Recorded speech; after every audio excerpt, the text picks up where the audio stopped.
Assalamualaikum students. Iqra Islami English Medium School Standard 5th 6 બતક અને અઠવા પર હંસ પાર્ટ 3. તો આપણે આગળ સમજ્યા હતા બતક અને અઠવા પર હંસ, તેમાં એક ગીત હતું અને બીજું આપણે સ્ટોરી જોઈ હતી કદરૂપું બતકનું. હવે આપણે એક ગીત સમજવાનું છે.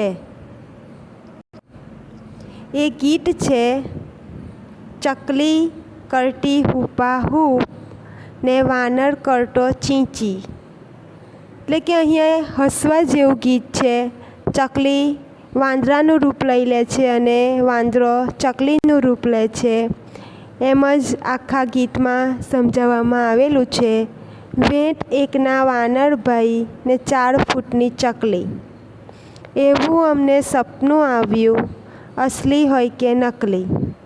ચામાચીડિયું ચરતું ફરીએ, કાબર ડાળે લટકી. તો અહીંયા વાનરભાઈને 1 વેંતના બતાવેલા છે અને ચકલીને 4 ફૂટની બતાવેલી છે. એવું સપનું આવે છે અને એ ચામાચીડિયું જે છે તે કાબરનું રૂપ લે છે અને કાબર ચામાચીડિયાનું રૂપ લે છે. સિંહને બટકું ભરી ગયેલ, ઘેટાથી સિંહણ ડરતી.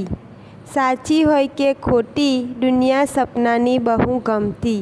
એટલે કે સિંહ બટકું ભરે જ કોને? ઘેટાથી સિંહણ ડરતી. એટલે કે સિંહણને ઘેટું બચકું ભરી લે છે અને એનાથી બીએ છે. સિંહણ ઘેટાથી બીએ છે. આપણે જોઈએ છે કે અસલ એની અંદર ઘેટું સિંહથી બીએ, તો અહીંયા સિંહણ ઘેટાથી બીએ છે. આ એક સપનાની વાત છે. પાણી ભરતી કીડી બહેનની, અમે જ્યાં ગાગર ઢોળી, કીડી અમારી પાછળ દોડી, ભાગી આખી ટોળી. સપનું પણ ભાગી ગયું, જ્યાં જરાક આંખો ખોલી. તો અહીંયા કીડી બહેન પાણી ભરવા જાય છે. આમ આ ગીતની અંદર આપણને હસવા જેવું સપનાની દુનિયા બતાવેલી છે. આમ જીતુ ત્રિવેદી સરસ મજાનું આ ગીત આપણને હસવા જેવું સમજાવ્યું છે. તો